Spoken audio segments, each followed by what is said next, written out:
Hey DBTers, it's Beth.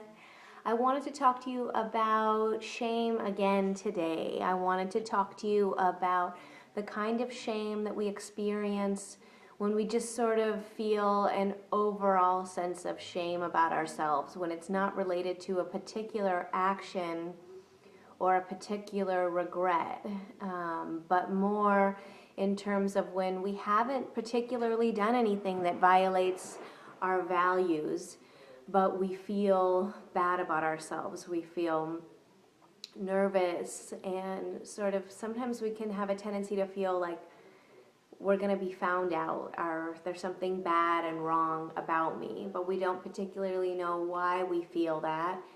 And it's just a particularly horrible feeling to have. One important piece to this is remembering that emotions always have actions that come along with them. And this kind of shame often has the effect on us that it causes us to want to hide. I talked about this in the other video the other day. But when we feel a sense of shame about ourselves as human beings, just that overall there's something wrong or embarrassing or gross or bad about ourselves, we have a tendency to want to not reveal personal things about ourselves. We have an urge to hide ourselves, to maybe not get close by opening up to other people. We maybe overthink and obsess constantly about things we've said or done, trying to look for that badness.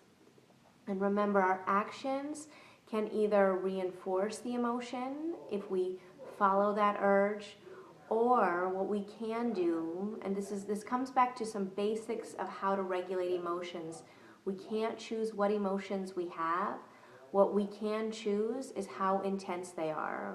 Any emotion, if we want to decrease it, whether it's shame or not, how we relate to the emotion is going to determine how intense it is. So the first part of this is acknowledging the emotion, always coming back to that body-based definition of emotion, which is the true definition of what emotions are. They're sensations, they're tightening and tensing within the body, and then they have this action urge that goes along with it. Always coming back to that, letting go of the story we tell ourselves in our head about why we feel something or why we shouldn't feel something or how we're going to get rid of it.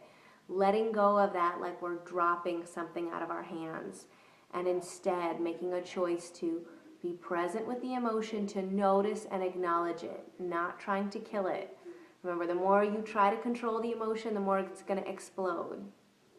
Allowing it to be there, but making the choice not to act on it. So we often reinforce for ourselves our insecurity by trying to get other people to like us all the time, by apologizing for ourselves too much, by hiding out and not letting people know what's really going on with us and who we really are as people. And all this is us acting on the emotion of shame, and it just reinforces it again and again. It not only becomes the response to shame, but it becomes the source for shame also. So what I like you to think about for yourself is, if you're someone who over apologizes, who overthinks every little thing you say or do, again, it's about practicing opposite action but in a different way. Forcing yourself to stop doing things that reinforce your feeling of being not good enough. Forcing yourself to act as if, I guess this is the fake it till you make it part, act as if you feel proud of yourself. And it's not about being phony and insincere. Inside, you know that you're forcing yourself into a discomfort zone, but you're doing it because once you expose yourself, you are around safe people and you choose to open up a bit and you're not attacked and humiliated, and you realize every little thing I say and do is not being examined by every other person. We're all so much in our own head, we don't notice every little thing everybody else does. When you truly know this for yourself, your shame stops being manufactured so much, and you can let go of it more. You can let it flow through you.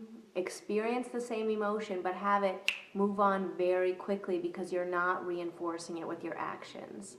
I hope this makes sense to you. I love to hear your questions or comments or what else you'd like for me to make videos about, and wish you all the very best. All right, take care. Bye-bye.